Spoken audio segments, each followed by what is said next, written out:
Welcome back. Thank you for staying with us.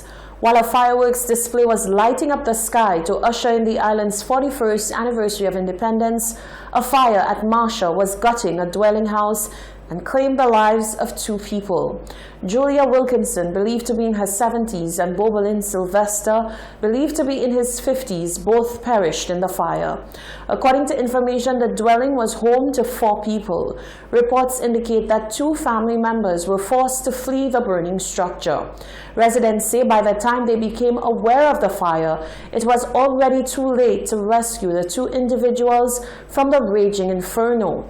An investigation is underway into the cause of the blaze. Fire Officer Stacy Joseph gave the details. At approximately 5 minutes after midnight on Saturday, 22nd February, fire personnel from the Castries Fire Station responded to a structural fire call at Marcia Castries. Arriving officers found a wooden structure measuring approximately 12 by 20 feet completely engulfed in flames. It was reported that the occupants of the house, which were 2 elderly persons, had not been accounted for. Upon extinguishing the fire, fire personnel discovered what appeared to be 2 bodies in the house. The scene was then handed over to the crime scene police. Joseph says the fire service responded to a total of 9 fire calls over the weekend. An accident on Labrie Street has left 1 pedestrian nursing injuries and 1 driver frustrated with what he describes as poor road etiquette exercised by pedestrians.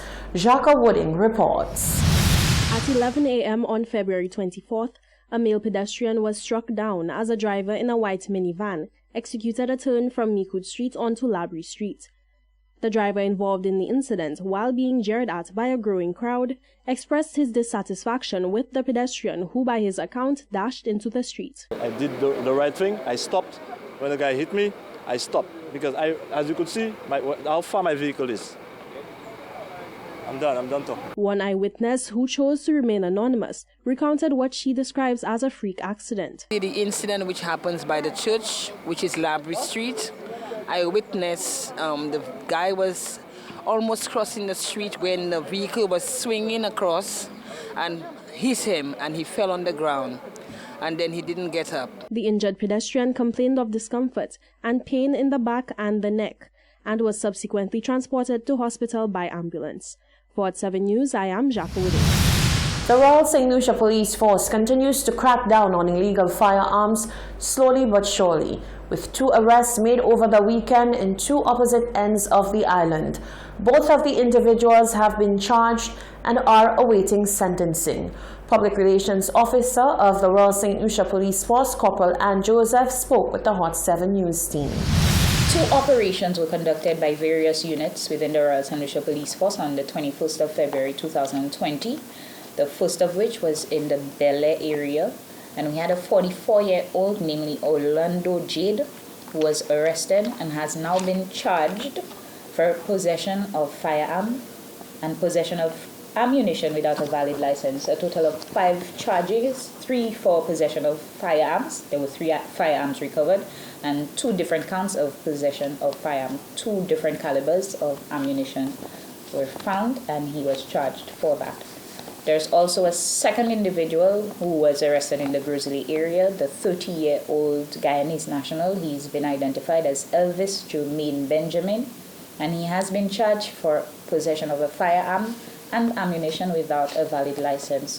Both of these individuals have been escorted before the First District Court, and that's today, the 24th of February 2020, and they have they're both actually still awaiting their bail hearing. The 2 arrests are the latest in a string of arrests made in the past few months and have prompted calls for gun legislation and prosecution in St. Lucia to be reviewed and changed. One member of the public has expressed his dissatisfaction with the music choice and marching style of police officers during the annual military parade. Reminiscing his time as a police officer, he says new day officers have lost the true value of this annual event. As mixed reviews flood in about 2020 Independence Day celebrations, a former police officer sought to voice his concerns with a developing trend in the performance of the Royal St. Lucia Police Band during the military parade. I don't like, again, for Independence Parade, you have the police whining and grinding on a parade. That should be respectable. Throwing his hat away, it's a shame, man. This needs to be stopped, because when I was on parade, that never happened. Mr. Commissioner, stop that nonsense. Parade is respectable. By the account of the former officer, the relevant authorities completely missed the mark in making independence felt in the city of Castries. I don't know if it passed, or if it come already. Look at the bus of Sir John Compton. Not a little brass to clean it up. No painting of the poles, nothing. There was no independence. He says though he supports the move of the government to decrease expenditure on independence celebrations, they have cut it a bit too low on their first attempt. Port 7 News, I am Jacques Wooding. Now, as we know, St. Lucia's 41st independence anniversary was observed on Saturday, the 22nd of February, with an itinerary that included a military parade, an independence parade, an independence ride, a walk, and the Prime Minister's ball. Organizers aim to get full participation from the citizenry for the national events and certainly aimed to please. But did they, in fact, please you? Let's find out. Today we took to the streets to find out what you, members of the public, thought of this year's independence festivities over the past weekend, and what a better place than the Constitution Park. Yeah, Independence this year was great. I mean, me and my cousin Dighton Charmaine performed on a float. I mean, that's the first time anybody ever chose me to do anything on Independence Day. I think the celebration was fantastic. I had an enjoyable time, and hope next year is even better. To be honest, I didn't really see much. I heard that the band did a very good job. Hands up to our police band. But I saw a little piece of the afternoon thing, and I thought it was carnival. You know, the idea of every constituency had a truck with music that doesn't depict anything of our national history, and every minister of government was assigned to a truck. That was, to me, independence was partly politically hijacked, But I feel happy as a people that we are, an independent state, It was great. Number one, I didn't see the military parade, but the other parade with all the different constituencies was good. Another thing, I really liked the motocrossing, the motorbikes, but the only problem was the ambulance wasn't stapled one place for if anybody, like one of the bikers got injured, they had to be carrying the little boy out. But apart from that, everything was turned up. Oh, beautiful. That's the first time I haven't seen an independent like that. From the time I've been born. It was very awesome. Plenty of activities, and I applaud the teachers at the kindergarten.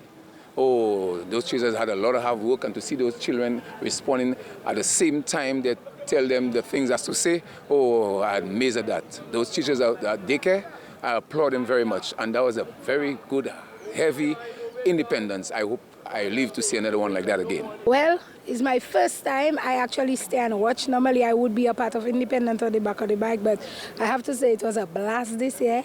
I like the formation. I love that we didn't have much accidents, and I love that we was well represented in the little parade. I enjoyed the parade.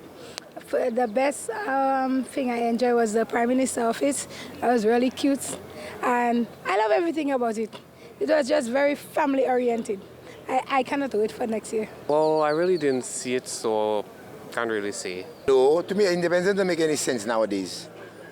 Because to me, before, in my time, independence was better. They used to have more activities, and more people used to come out.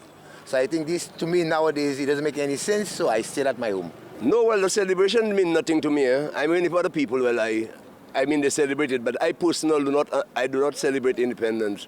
Because I figure out to myself that John Compton hijacked independence. He never consulted his people, and he just went and took independence his way and not our way.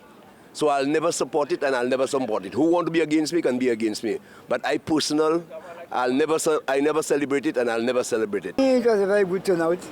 This was other years, it was even better than last year. Yeah, especially what I enjoy. Before, the policemen used to be very, very, very serious, but there are police that enjoy and make look at everybody on the road TV, watching him dancing, moving up. And I think that's the way you are alive, you active yourself. Independence this year? Yeah. Independence this year was the best independence. You know? To me, that was the best independence this year. I hope next year we'll have an independence that way. As we stand here with one of our forefathers, we're looking forward to future independence festivities. It seems that many were excited by what happened this year. And as we look forward to continued independence festivities in the year of 2020, the fun does not stop here, St. Lucia. For Hot 7 News, I am Jacques Wood. This is the Hot 7 TV Nightly News. Stay with us. There's more coming up after the break.